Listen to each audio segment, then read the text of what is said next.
Welcome in, everyone. John Davis here, the host of For the Good of the Game podcast. I want to say a special thanks to William Moorfield, the king of stream and prep spin, and Mingy Beef Jerky for sponsoring the spot tonight. Really appreciate being on. And we have three very special guests tonight. And we're going to spend about the next 45 minutes to an hour talking some offensive football. So for a little bit of perspective, I'm going to take just about 2 minutes here and kind of introduce our three guests. Chris Miller was a three-sport athlete at Sheldon High School in Eugene, Oregon, who chose to stay home in state and play college football at the University of Oregon.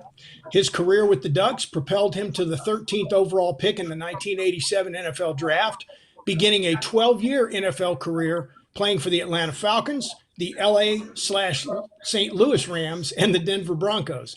Chris has coached extensively at the high school level, but has also served as the quarterbacks coach for the Arizona Cardinals, and most recently was the offensive coordinator for the XFL's Houston Roughnecks. Coach Miller was a 2005 inductee into the Oregon Sports Hall of Fame. So Chris, wanted to say thanks for being here and welcome to the show.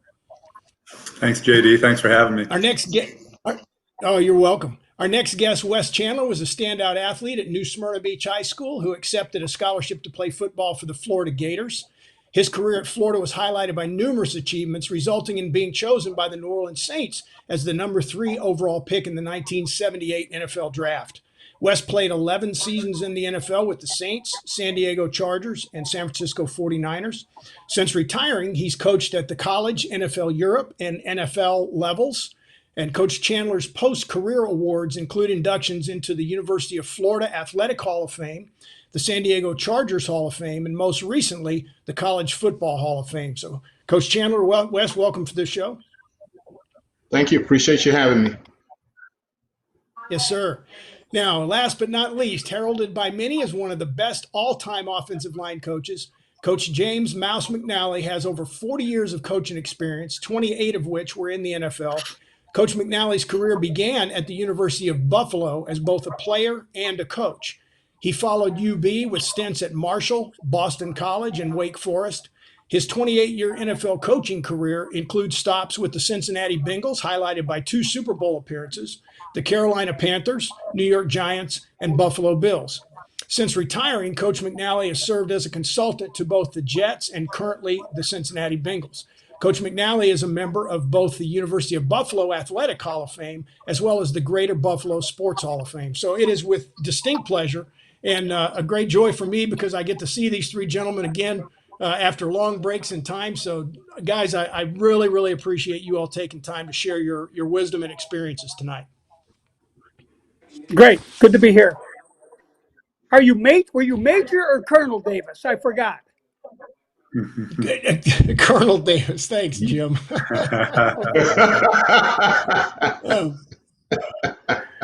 Absolutely. Look at my hat. USA Today. There you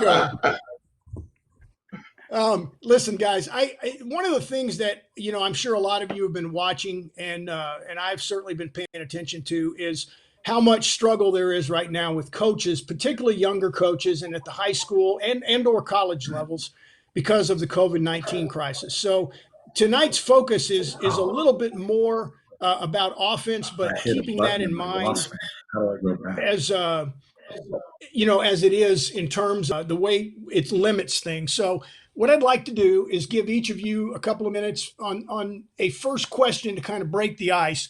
And with regard to the positions that you played and coached, how has the offensive game evolved over the last 20 years or so from the perspective of what you have, what you had learned as a player and what you've coached in the past? So Coach McNally, as the senior man present, I'll let you go first.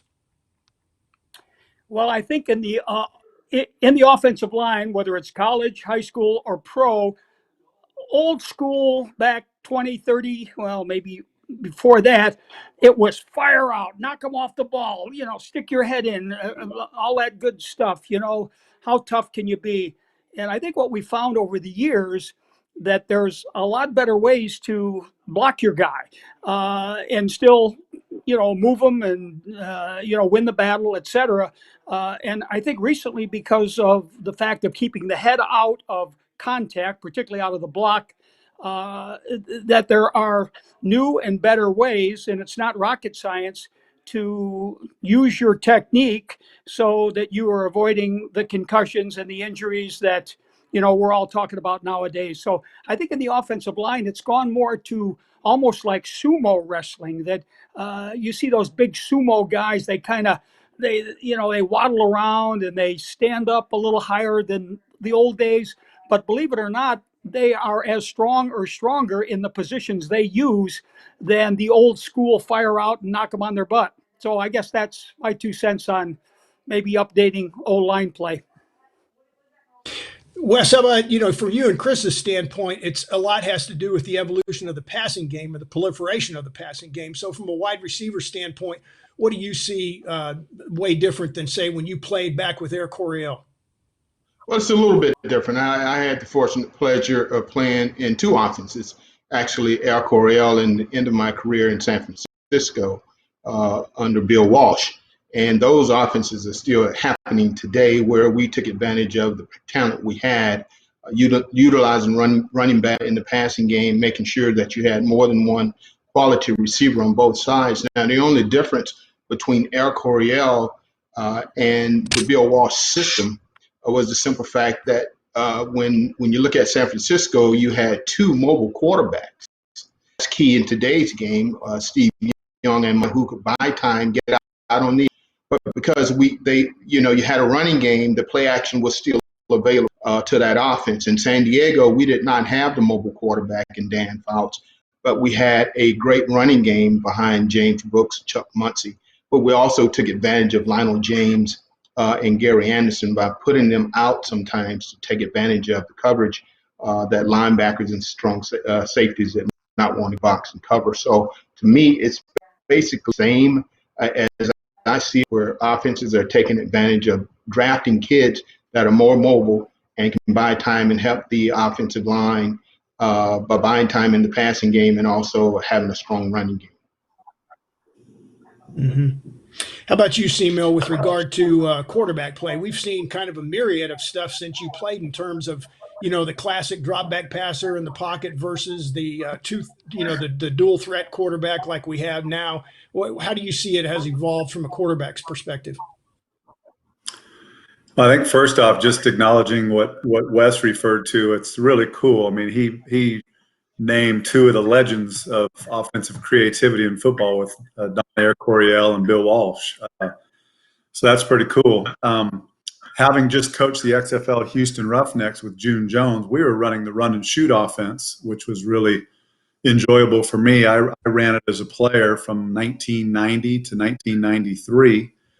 So it's kind of a fun experience for me to reconnect with June Jones. Ironically, June Jones spent a lot of time with Bill Walsh over in Hawaii and implemented a lot of the West Coast concepts into the run and shoot. So it's kind of neat from a quarterback standpoint, an offensive coordinator, offensive mind, to see how the different schemes kind of interact over the years. I'd say from a quarterback standpoint, probably the biggest change is, back when Jim was referring to offensive line play and Wes's era, the game as a quarterback was played from under center. Early in my career in the NFL, even in the run and shoot with June Jones in the early to mid 90s, we played from under center. So, I'm standing right here and Reggie White's a yard and a half from me on the other side of the ball. And, nowadays the game has really evolved, especially in high school and college and even the professional level, that is played out of the shotgun, especially in college where guys like Justin Herbert, Marcus Mariota, Joe Burrow are having to learn how to replay the game from under center when they leave an all shotgun college offense and go into the NFL. So I'd say that's probably the biggest thing from a quarterback standpoint is having our hands under a center's butt back in the day as compared to now being in the shotgun. And I think like you touched on, dual threat offenses nowadays are huge. Guys who can run like Wes was talking about with Steve Young and Joe Montana make those offenses that much more harder to defend. Yeah, I think one of the things, and C-Mill, I know I've mentioned this to you before. When I was playing football, I wasn't taught how to read a defense pre-snap read until I got to college. And nowadays they're teaching eighth grade quarterbacks to do that. So I think one level of sophistication that has occurred in the game, pushing those kinds of things down to a lower level, is that you get a lot more pre-snap jousting, if you will, between defensive coordinators and the players on the field, trying to disguise coverages and things like that. So it really does take a step up in terms of football IQ for even young men at the middle school and high school level to learn the game, especially if they play in a dynamic offense. I'm going to go in reverse order this time, Chris, if you would. What's in anticipation? We like leading off the show. I talked about we're obviously shut in, sheltering at home with this COVID-19 going on, and high schools all around the country, if they have a season, are certainly looking at no spring ball, shorter preseason, and possibly having seasons pushed back and shortened. So from an offensive standpoint, and again, we'll go in reverse order this time, what key ingredients would you recommend that coaches focus on as they install team offense, given the parameters and the constraints that we have to work within right now? Well, it's a great question. I just got hired at a high school up there in Portland, Oregon, as the head coach. So it really is, translates to kind of where I'm at right now. I think the main thing is I look at kind of a 4-month program. The first game is scheduled for September 4th. So we're almost to early May. So in my mind, I'm thinking, okay, the first month of May, we're really going to just kind of try to excite the team. I think it's probably easier for coaches that are in place in their high schools right now that already have a system or a scheme that's implemented or installed, and the kids already know it, and it was taught at the JV level and freshman level. So those guys have a big advantage. Me being a new high school head coach, kind of how I'm looking at it is I'm going to, send out an email, introduce myself and things, and kind of make May more of a focus on the physical part of it. Hey, make sure we're getting, doing a couple hundred push-ups a day, or doing sit-ups and doing, activity type things.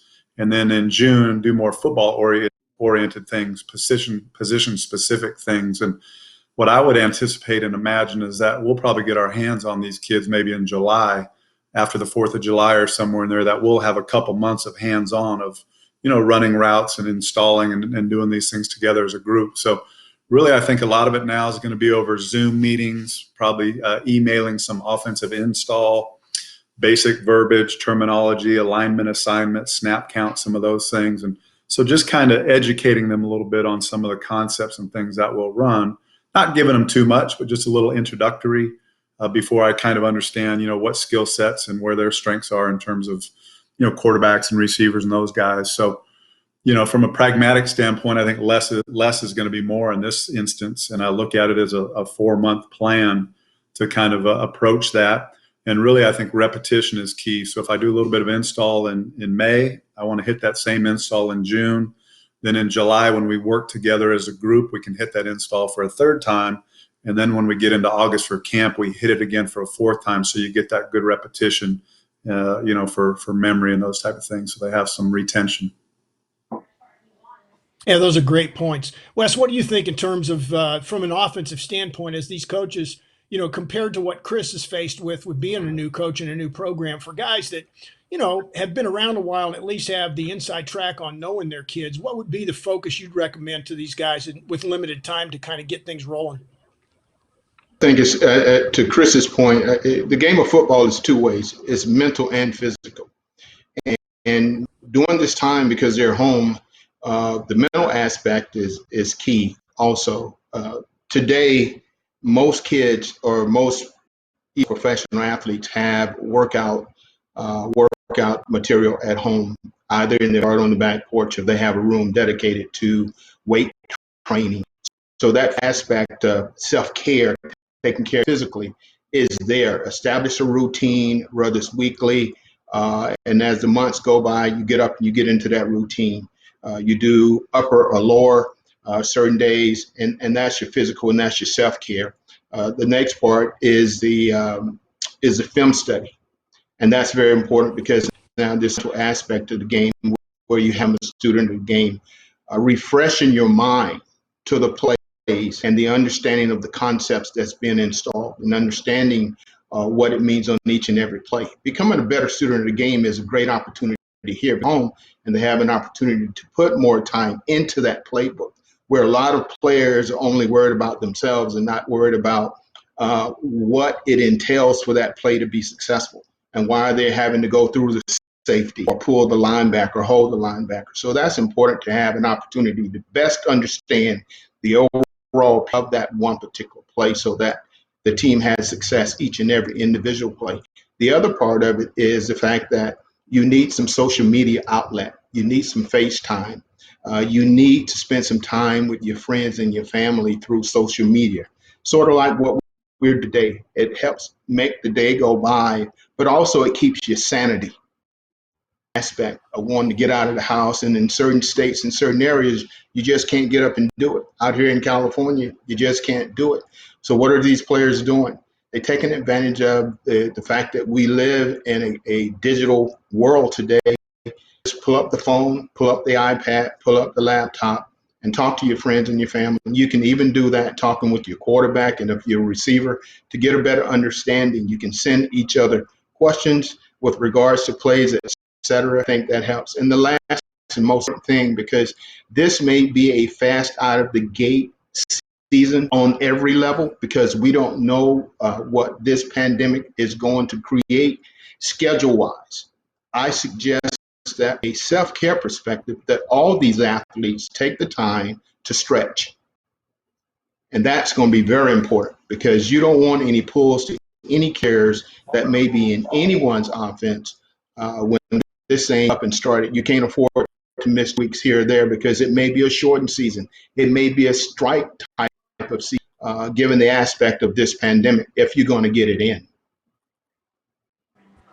That's a great point. And I'll tell you, I have really bent to so much of the current vernacular, because when I played, I played in the era where I'd get home from practice and put my leather helmet on the wall and park my dinosaur, and I played for coaches that use phrases like "water is highly overrated" and "don't forget your salt pills," and stuff like that. So I think that the one of the biggest things that I've seen is what you hit on, Wes, is flexibility is absolutely key to injury prevention, and it doesn't matter what position you play.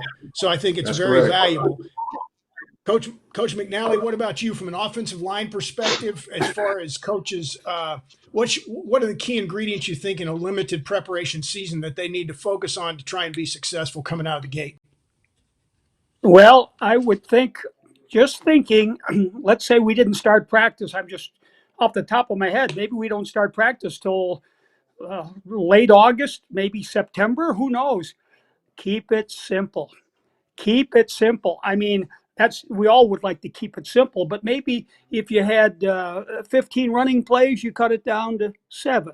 Maybe you only run certain plays to the right and certain plays to the left. And I know because of the hash marks, unlike pro football, there's generally a wide side of the field, the short side of the field. But when I was with a few teams, like we would run, say, the power play where the left guard would pull. We only ran that to the right. Maybe we would run a different kind of a pulling guard play only to the left, and maybe only to the split end.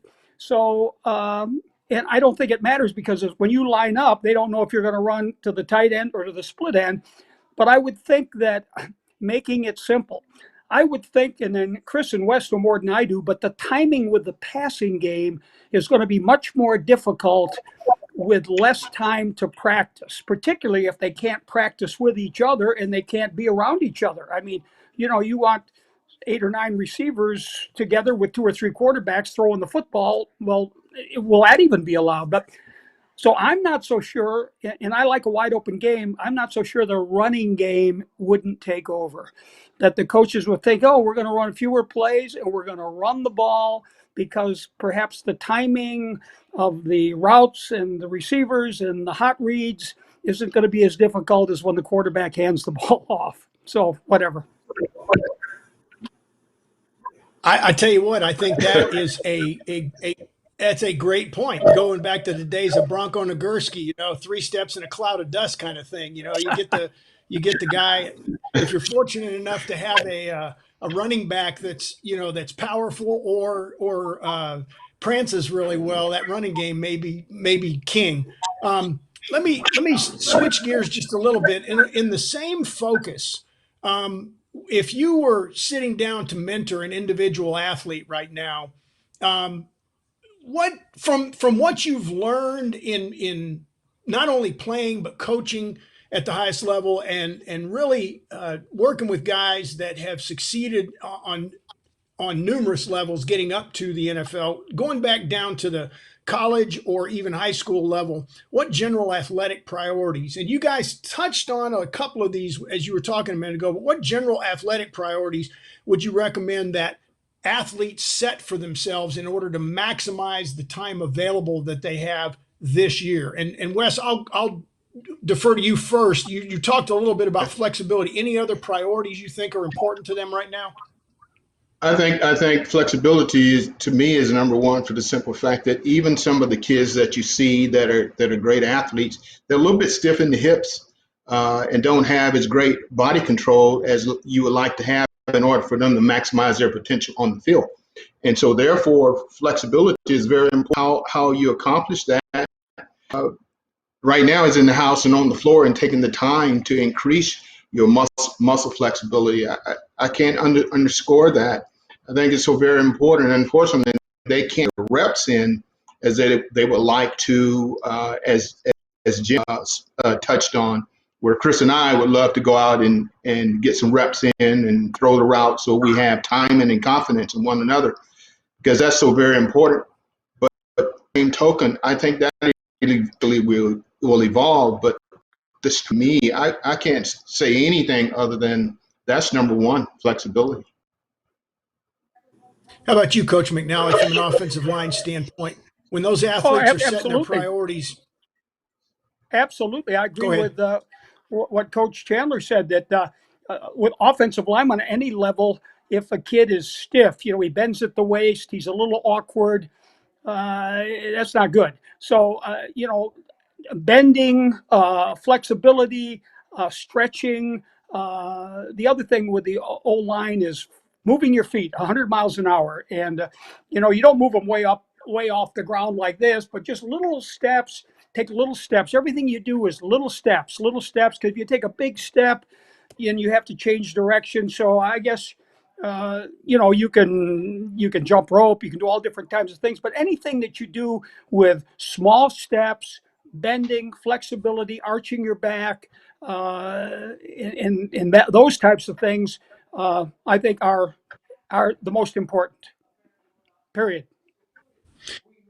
Chris, drawing back on your experiences prior to the XFL, just prior doing West Lynn for several years and going back into that now, what do you see as those priorities that you're going to be reinforcing or emphasizing going into this season? Well, I'm training about 5 QBs right now, and had a group of 4 out the other day and 5 the week before. And we practiced social distancing, kind of lined up guys in their spots and kept the quarterback back in his spot. And I snapped to him. So we made sure we weren't, slapping high fives or doing any of that. We bumped little elbows from here and going. But so I think, a lot of these high school kids are losing the opportunities, especially kids who are going to be seniors. They're losing that opportunity for those showcase camps, those 7-on-7 competitions throughout the spring, the Spark training opportunities, the one-day college camps, are probably all going to be canceled in June. I know I've heard from several college coaches that those are canceled. So what I've been kind of doing with some of these guys is building little hit tapes. Now, this is guys who are going to be seniors and want to continue on and aspire playing college football. So we're going out, and yesterday I videotaped a tight end and a wide receiver, and my quarterback was throwing to him. So we're trying to kind of put together a huddle package, where they're at today, running their routes and details and catching radius and all those things, or videoing a quarterback, how he throws it, his accuracy, mechanics. And so I'm helping those guys put together these little portfolio packages to send out to a bunch of my college contacts. So I think in terms, speaking from a quarterback standpoint, is to make sure you stay active with your footwork. You don't lose your fundamentals. You don't lose your technique. So it's nice to have somebody like me who has those extra set of eyes to help them keep on point and coach every rep, so to speak. Keep that arm strength intact. You don't want to be going out there and throwing a high volume of throws every day, but maybe you're throwing, 50 to 100 throws 3 days a week. So you're keeping your your sharpness, and you're building up your inventory of throws and your arm strength and some of those things. So I think staying sharp at your craft, especially being a quarterback, is imperative. And then what Wes touched on, I really liked. For a quarterback, I can go on Huddle and watch my 2019 games from last year. And if I was the starter, I'm watching myself play. But if I was a backup, then I'm going to go learn and watch from what the other guy did in front of me, the starter, and go watch some of the opponents that were playing in the upcoming 2020 season, and just kind of attack that mental aspect of it too, where you're studying your schemes and your concepts and your plays. So really, it's kind of a 2 or 3 pronged approach. Make sure you're staying active, keep your quarterback traits good, your footwork, your throwing mechanics, those things, and then working on the mental aspect of the game as well. With regard to the middle aspect, I haven't really talked to a whole lot of people about this, although I'm a huge proponent of it. But I'd be interested just from the standpoint of the generations of football that you guys have played, and not only timing wise, the eras that you played in, coached in, but what do you guys think about athletes today using some form of simple meditation and visualization skills for that mental training especially while we're cooped up? Coach McNally, you have much faith in that kind of thing? Well, I think I would. Depends on the player. I mean, most of the offensive linemen are pretty sharp guys, but I would say the attention span to do some meditation for somebody that's 15, 16, 17 years old, I'm not sure about that. You know what I mean? They'd be playing with their phones or calling the girls or this, that, or the other. I mean, you'd have to, I think it's a good idea, but I think it would have to be the kind of the kids that are going to go to Harvard or Yale that might want to, and I think it's a great idea, but I don't know if you could sit them down long enough for them to just really, listen to that waterfall, go over the Hudson River there, and meditate a little bit. But I think it's a great idea. But I'm ADD, so I don't think I would be able to do that. Well, and I think it's very true. The maturity piece of it is huge. But I believe that, for the older kids, certainly for college athletes, I think that there's been so much written and done on visualization, particularly with Olympic athletes, and the value of being able to visualize, the next step of what you want to do, whether it's running a route or throwing a pass or just operating within the offense, could be valuable. Let me skip over to something else that I think is been a hot topic in the last year. I've probably read 10 articles, and by such notable people as Dr. James Andrews, multiple different coaches at all different levels. So I'd be interested for each of you all, and I know your backgrounds obviously, and that kind of thing, but for our listeners and people watching the show, based on your experience in the game of football, how do you feel about young athletes? And let's start, say, at the middle school age. I'm going to eliminate the youth sports piece right now. But for middle school and high school athletes, how valuable do you think the multi-sport approach is with regard to the future of the game of football? And if they're going to specialize, when do you think it's appropriate? Chris, I'll ask you to go first. I'd say the biggest thing I would encourage kids to do is do as much as you can when you're young. I think probably all 3 of us, Jim and Wes and I, we probably all 3 played 3 sports back in high school. And I would like to have played 4 or 5 if I could have done track and golf, but we just didn't have the time because I was a baseball guy in the spring. So, I would encourage kids to play as many as they can while they're young, because really some of our best memories are when we're high school age kids. So, I don't want to regret not having played high school basketball or high school baseball or golf or football or whatever. So, and I think, frankly, in the recruiting process, college coaches look for dual sport, multi-sport athletes. I know Urban Meyer and several other coaches, talk about it often, that they want to know that their guy they're recruiting is out there doing track, working on his speed, working on his explosiveness, working on his technique.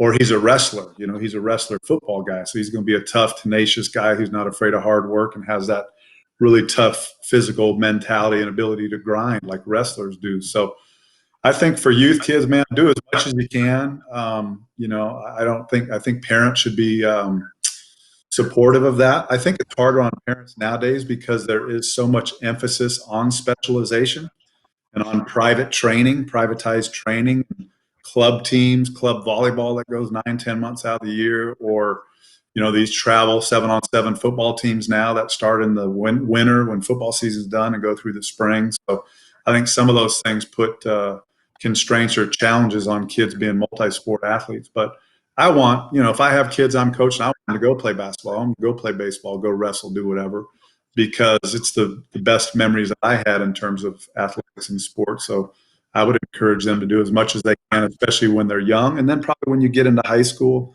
you might narrow it down to maybe your two favorite sports and your sports that you think that you're best at. Wes, what do you think about the crossover that kids get, particularly from a receiver standpoint, like the hand-eye coordination, blocking out with basketball, the hand-eye coordination with baseball? Do you think it's important for the receiver I think coordinator to do that as well? When you're young, to Chris's point and to Jim's point, it's about interaction. And your high school days and the opportunity to participate in all sports, I was a four-sport guy. I found time between track and baseball to run off the track field to go do baseball or do it vice versa. And after football season was over, I was on the basketball court. And coming right out of football, right into basketball, I had strong hands. So it really, really helped me. I think that one of the biggest positions that has shown growth in football has been the power forward position out of basketball for these tight ends. Tony Gonzalez and these guys. Look at where they come from, what they originally were. They were great basketball players. And now they were outstanding tight ends, in the National Football League. And a lot of people look now to discover the next Antonio Gates out the block because they're looking on the basketball court. So to know that these athletes, they can block, and that's what you hear the term with these tight ends now, because they played basketball and they understand how to position themselves against linebackers and safeties because they had that ability, and that's something they were used to. For me, I believe that they should play any sport that they can, providing one thing, that it does not sacrifice the academics, because without that, the next opportunity on the collegiate level never comes. You're able to handle that if you're going to participate.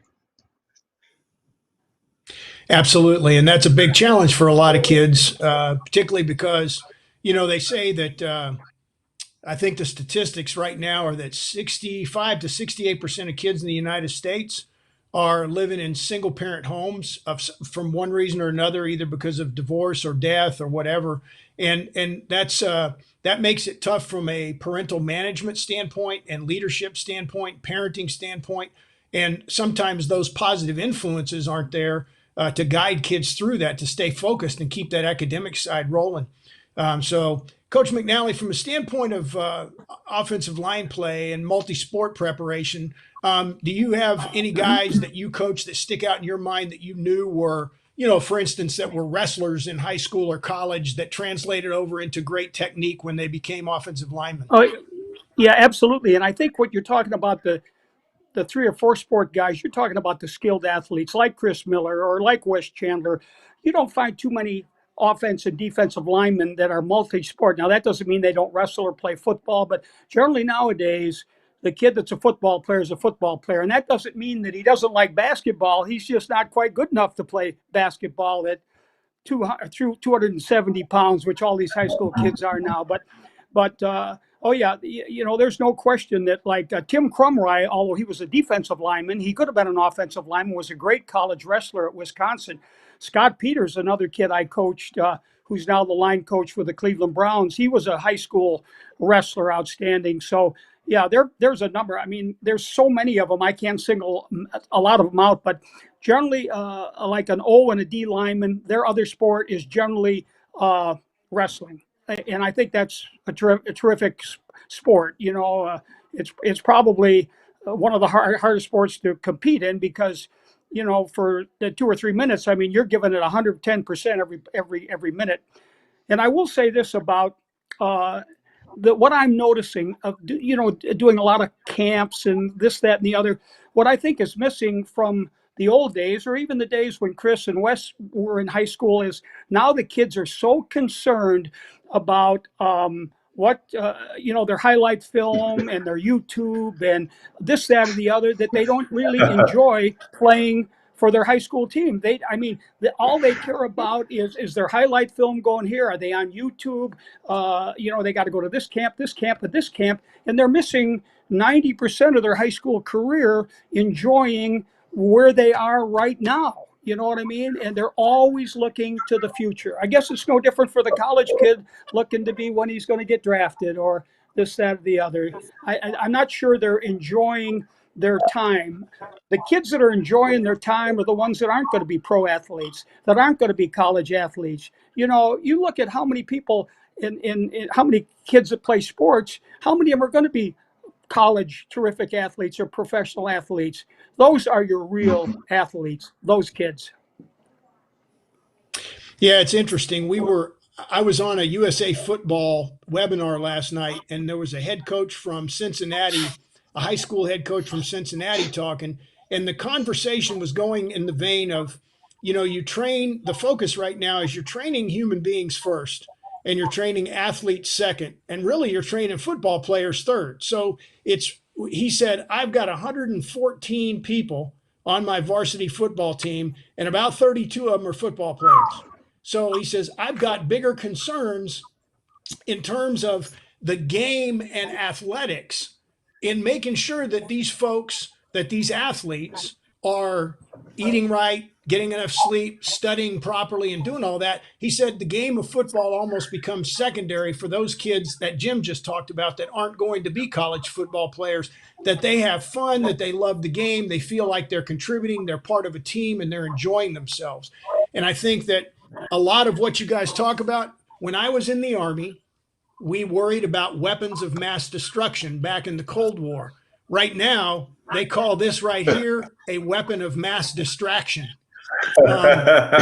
Yeah, It sure is. To your point, one of the things that I missed out on mentioning is the fact that nutrition also during this time can play a major role with these kids, because like Jim said, they're not interested in right now. They're doing this and doing this or doing this, and the problem comes if they're not drinking and putting a lot of sugar in their tank. What's going to happen if they're not eating properly? So nutrition becomes a major focus for these kids during this time at any level. I agree, Coach. I agree. And I see part of the problem, and each of you touched on it in a little bit different way without really saying it, but part of the problem, and look, I understand that there is a place for competitive athletics. There's a place for kids to be on travel teams and to groom themselves and so on at some point in their athletic career. But for me, there is a $17 billion competitive youth sports business out there that has been built on the backs of young people, starting at about the fourth grade. And it's that whole industry of selling kids on going to camps. And, so I saw a thing on Facebook 2 days ago where a young man had a recruiting page, and he had a picture of himself, action photo, and it talked about his attributes and how good he was. And I'm looking at it, and he was in the class of 2029. He was 10 years old. And I was flabbergasted. I was taken back. So I want to kind of transition into something that plays off of that, and this will kind of be our swan song here. But this could become quite a topic. Today, the NCAA released their initial findings about what's called the NIL, name, image, and likeness legislation, if you will. It's not legislation, actually, because NCAA is not a legislating body, but they released their initial piece on it. This whole thing going toward athletes at the collegiate level being able to accept endorsement money for their name, image, and likeness. And there are certain restrictions and so on. Now, I just want to state up front, I am all for, I was not a scholarship athlete in college.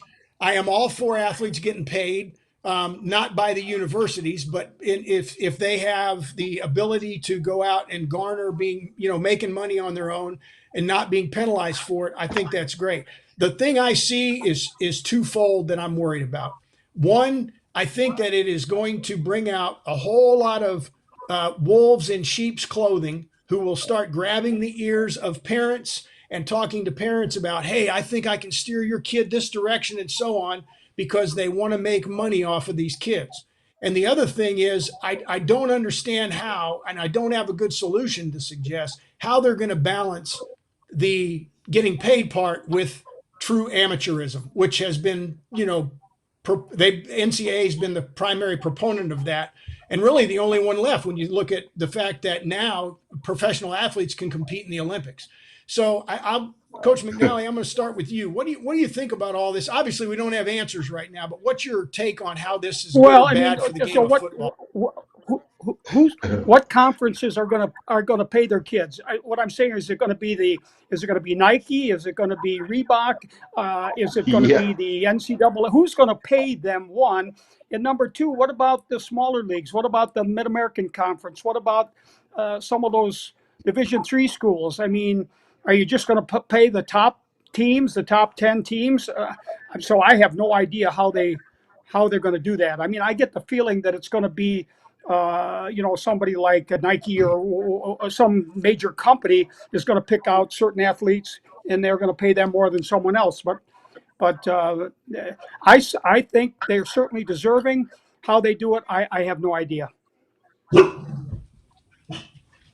about you, Wes? These kids have been walking billboards for years, and it's old school. This is not. This is.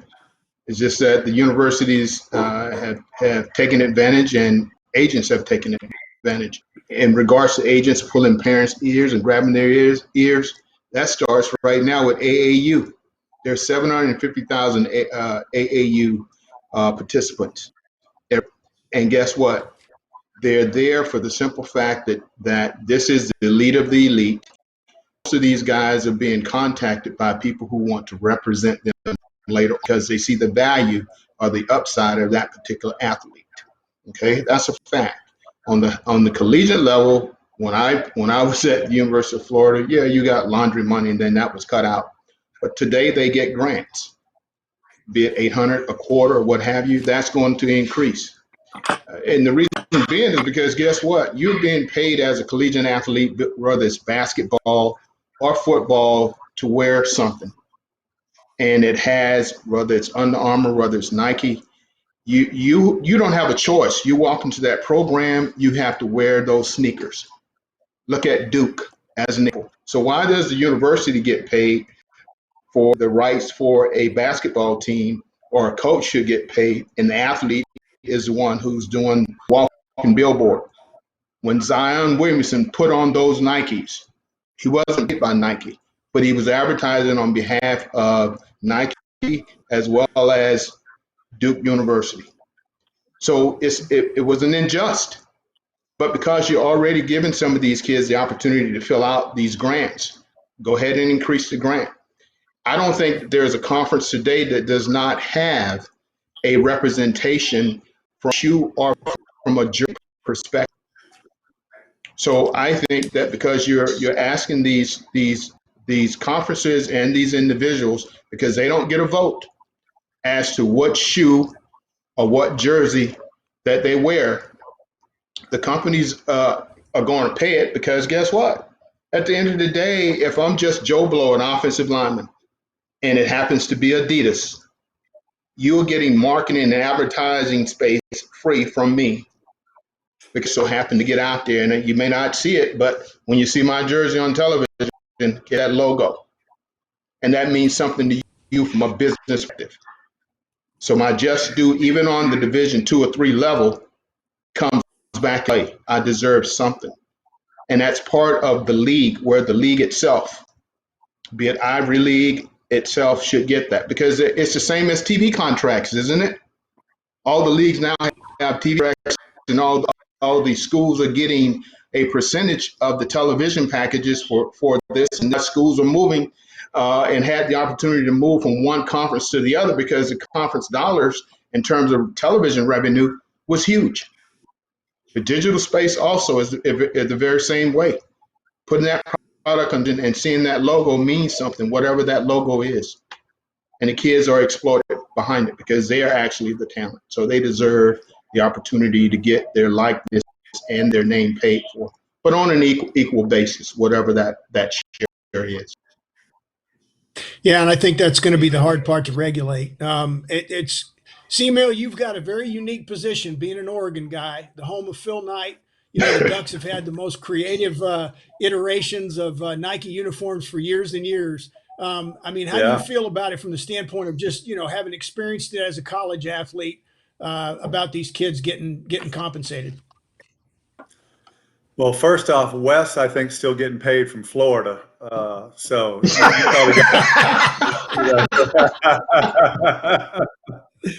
It used to be in the form of $100 handshakes, but now it's they mail him royalty something. But no, we all had teammates. I think probably got some of those handshakes back in the day, or we hear those stories. But That's a fact. in all seriousness, you know, Phil Knight's a good friend of mine, Phil and Penny, who are own Nike and are Oregon alums and are, gosh, philanthropic and generous beyond belief in so many different ways. I think they both kicked in $50 million to this coronavirus research to find a remedy for it. So they're tremendous folks. But one thing Oregon does, I think, is pretty cool, and it's unique because they are the test pilots for all of Nike's uniforms and such. So that's kind of a added bonus for them. But what they do with their seniors, they give them 4 brand new, like Air Jordan type shoes, and they're not allowed to wear them until they graduate. And when they graduate, they give them 4 boxes of their size of different type of Jordan shoes, so those kids can keep them or they can sell them. And I think they go anywhere from maybe $1,000 to $1,200 to $1,500. So when they leave Oregon, you know, in theory, they have $4,800 to maybe $6,000 of shoes that they could go sell online or something. So that's kind of a unique thing they do there at Oregon with their seniors. But one thing I thought about is, you know, there's so much money. Years ago, Alabama, I think their athletic budget, the football program made like $85 million or something like that. I'm sure it's even over $100 million now. And Oregon may be up there with it, as well as some of the other Power 5 conference schools. But you know, maybe in programs like that, maybe it's by a conference by conference basis. But let's use Oregon, the Pac-12 for an example, is maybe seniors, guys who are going to be seniors have had a chance to be wearing that uniform like Wes was talking about, whether it's Nike or Under Armour or Adidas. And they've had that jersey on their chest, and they're Penny Sewell out of Oregon, who's the number 1 lineman in the country coming back in 2021. And maybe those guys get or make more money a month. Maybe their monthly stipend is $1,200 or $1,500, and maybe the juniors is $1,000, and maybe the sophomores is $800, whatever, on down the line. So that could be a way where it's controlled by the colleges and by that conference, and how it's allocated out to the players based on the revenue that's brought in by these guys wearing those brands. So, you know, that could be something that they look at and possibly do. But I think it's got to be there's got to be parity. It's got to be fair. Maybe the SEC and the Pac-12 and the ACC, for example, 3 of the Power 5s, they bring in more revenue, so there may be more revenue there to share. Or maybe you kind of conglomerate it, put it all together, and share it with all the conferences. But there's ways to do that, and I think those college players deserve to get a piece of that. They don't need to get rich, but they do need to be able to make car payments and put food on the table, and maybe make a little bit more than they do make monthly with their monthly stipends. Right. Yeah, I think John, one thing. Yeah, go ahead, Jim. One point I was making is that if you pay, let's say you pay the running back and he's a star, but the fullback that might be blocking for him, he doesn't carry the ball, but he's as important, and he only gets a quarter what the. I mean, I don't know how they do it. They better pay everybody the same, or you're going to have a lot of disgruntled players taking sides. I would think. You know what I'm saying? Oops, I missed that block. Guys are making a lot of money, and this offensive lineman that's blocking some, who knows, you know, is making, you know, $2, and the running back's making $1,000. So I don't know how you equalize that stuff. Sorry for interrupting. No, no, not at all. One thing that I thought had a lot of merit that I heard somebody discuss was if you were to set up a fund for each of the players, regardless of how much they're getting, and I do agree with Chris's comment about the parity and what Jim said. There needs to be some equal distribution. But if you were to set up a fund so that all of that compensation or the majority of it is built up and they don't get it until they graduate, or they don't get it until they leave the school if they get drafted, maybe that allays some of the competitiveness, if you will, that creates the inequities in the system. I really don't have a good solution. I think it's gonna super complicate the recruiting process for college coaches, and I absolutely believe we're going to see if without some kind of control or regulation. I also see we would tend to see some abuse of the uptick that we're seeing now in the transfer portal. I think guys that all of a sudden, somebody gets in their ear and says, "Hey, man, if you transfer from Ball State to Notre Dame, if you can make the grade, you can make a lot more money," that kind of thing, and you start seeing kids jump, ships. So not only do you have the inequities create, let's say, a lack or cut into team unity, but you also now start having a loss of that kind of team value that you see a lot of coaches build into their program. So it's going to be interesting. In a couple of weeks, we're going to have. Go ahead, Wes. I think that what Chris has said and what I believe is, if you come in as a freshman, here it is. It's marked. It doesn't matter if you're the starter, if you're offensive lineman or star running. And as a sophomore, here's a tier.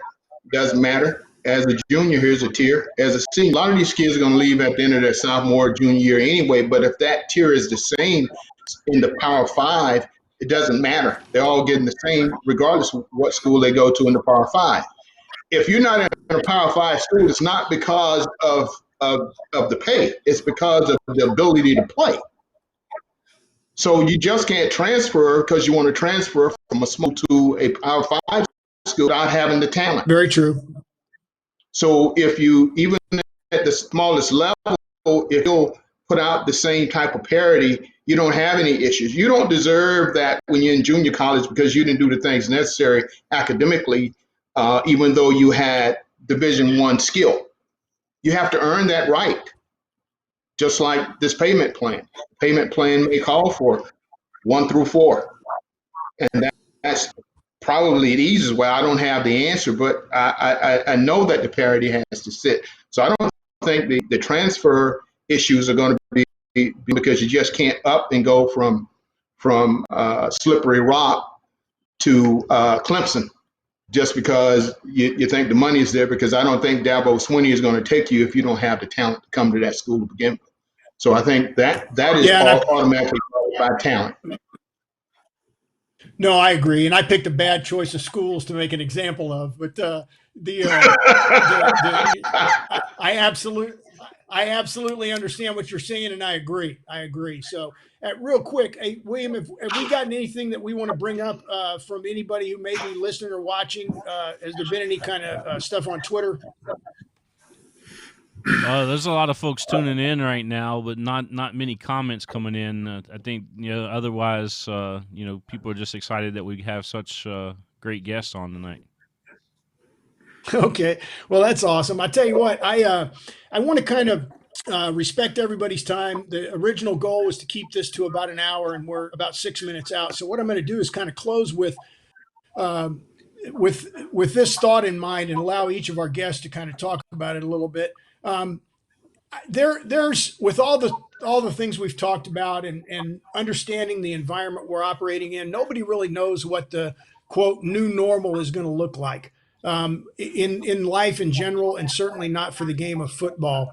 So going forward, I think that a lot of the things that have been talked about tonight on the individual as well as team levels from both a coaching and a player's perspective are very valuable. And what I'd like to do is ask each of the guests, if they would, as kind of a parting shot, to kind of look at it from a perspective of the road you've traveled to where you are today, from whenever you started in football all the way up through, your NFL playing or coaching careers. Um, and if you were going to advise any young athletes, what kind of pearls of wisdom might you share with them just about life in general from an athlete's lens? Coach McNally, I'll ask you to go first. Well, I'm 76 years old. So my experience is I was one of those guys, and you've heard stories before, that when you walked out the front door in the morning, whether you were going to school or you were in the summertime, your mom and dad, they didn't know where you were. You know what I mean? You came home for lunch, maybe you came home for dinner, and dogs would run the street. You'd walk down the street, there might be 7 or 8 dogs running, and you'd say, "Oh my God, this dog's going to bite me." And so what I'm saying is, I was brought up in what they call, I think, the greatest generation. I was back there where we didn't have the cell phone. We had telephone. I mean, it was a party line, Yeah. and you walked to school. I mean, you didn't have to take a bus. Your school was like 7 miles away, and all this other stuff. So I was kind of spoiled. I was brought up old school as far as that goes. Now I think these kids, the problem they have with all the internet, with the phones, with the cell phones, with all the social media. I wish I could tell them to turn back the clock and let's pretend like we don't have any of those things to play with. But again, this is the 21st century, so 20th, whatever we are in, you need those technologies to survive. So all I can tell you is what I went through, which was just an unbelievable time. And I wouldn't give it up for the world. And I kind of feel bad that these kids nowadays will never, ever, ever be able to appreciate what I did. That's the best I can do. Great words. Chris Miller, how about you with the sage from the Northwest there, having raised your kids like you did and being able to coach them through your lens as a quarterback and a coach and player? What kind of advice would you give, or do you give your young people now? Well, I think, coaching with the Houston Roughnecks and June Jones and Dennis McKnight, who Wes knows, we got a lot of quotes each day. We started every day with a quote of inspiration, or had some history tied to it. And one of the ones that kind of resonates me is make sure you start your day with a cup of positivity. Start your day with a cup of positivity, especially where we're at now, living with this pandemic and being subject to staying at home and all those things. Is we can kind of get in a rut. I talked to my parents earlier today before this call for about 20 minutes, and they said they miss going out to eat, going and sitting in a restaurant and going out to eat and interacting face to face.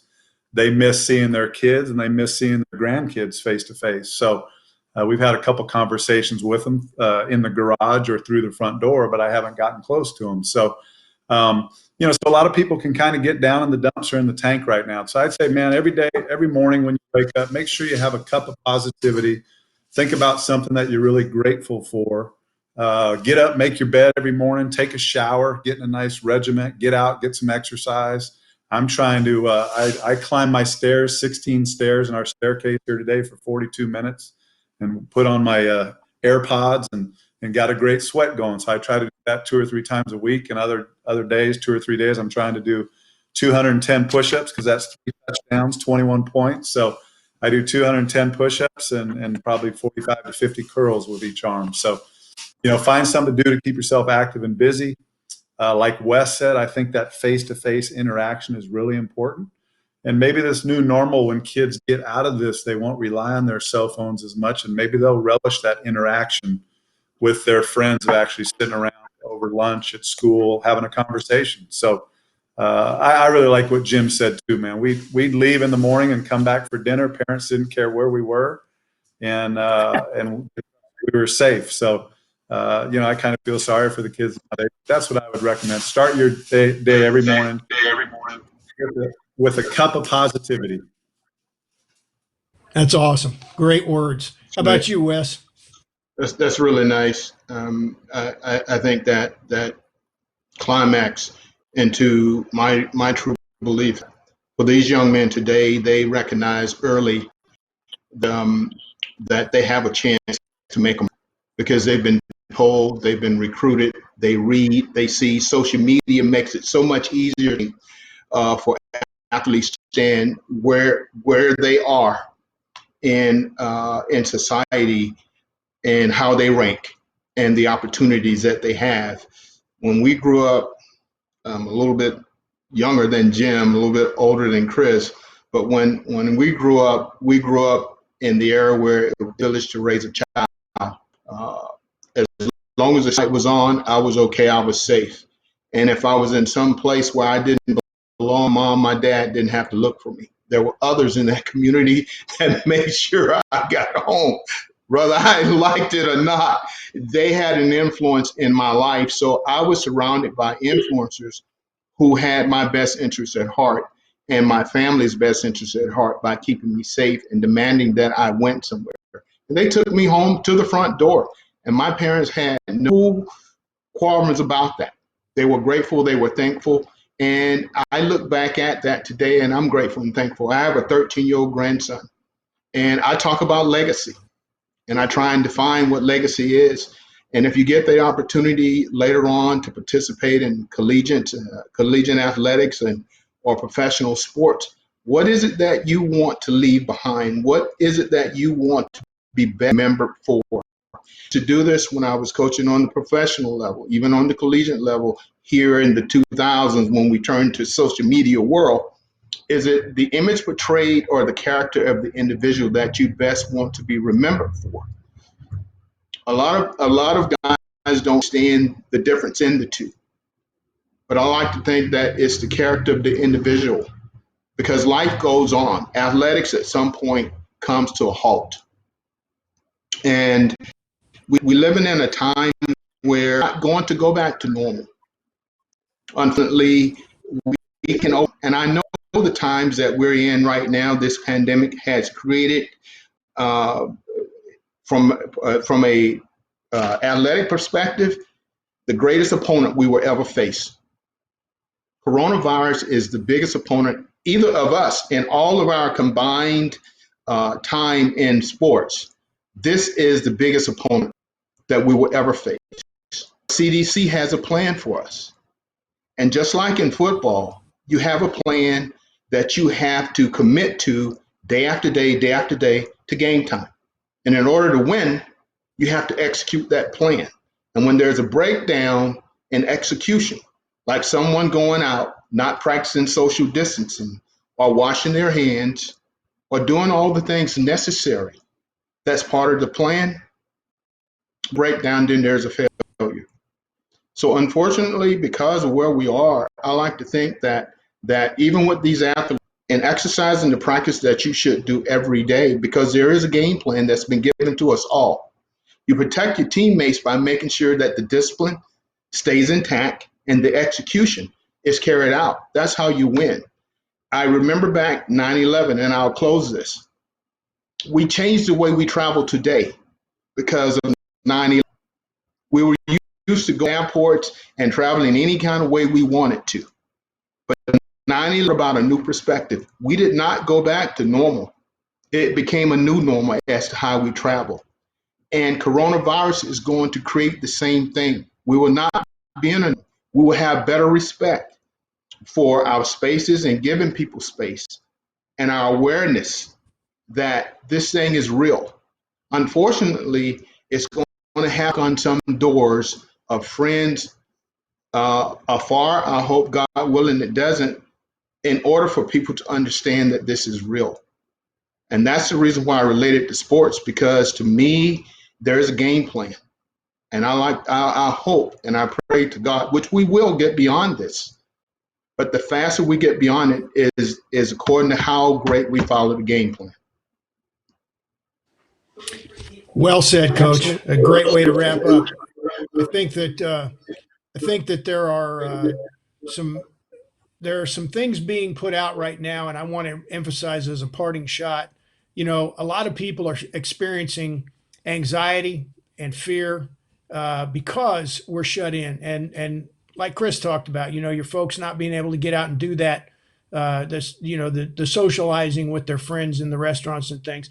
You also have to remember that the mental approach is a fragile thing, and I just want to encourage for anybody that is suffering, any athlete, any parent that's struggling with issues with their kids that needs to speak up, get on social media, get on your computer, connect with someone in your neighborhood or your family, and talk about the challenges you're having, because the best way through it and to be able to stick with the plan that Wes so eloquently talked about is to communicate and let people know what's going on and to get help when you need it. And I think it was Denzel said in his commencement speech, I use the old adage of climbing a ladder. Nobody gets to the top without standing on somebody else's shoulders. So every rung that you go up, reach high with one hand and reach down with the other hand. Each one reach one and each one teach one. And if we work together as a team, we can get through all this. And as Wes talked about, follow the plan and hopefully we come out on top. And I think we will. So I want to thank Coach Jim McNally, Coach Chris Miller, and Coach Wes Chandler for all lending their unique experiences. And it was loads of fun for me to see all you guys after quite a break with each of you. I guess, Simo, you and I have seen each other the most recently. But I really appreciate you gentlemen taking the time from your three humble abodes where you're sheltering at home and keeping yourselves and everybody else safe. And I want to remind everybody for next week, it's focus on defense. And these guys will appreciate our three guests next week are Coach Thurman Moore, Coach Keith Rucker, and Coach Kurt Barber, all three of whom had wonderful careers on the defensive side of the ball, both playing and coaching in the NFL and in college. And I'm looking forward to discussing some topics with those gentlemen. So more than anything else, folks, if you're watching or listening, remember, if you're out there doing something for the game of football, make sure you're doing it for the good of the game. Thanks very much and hope to see you next week. Thank you. Good seeing you.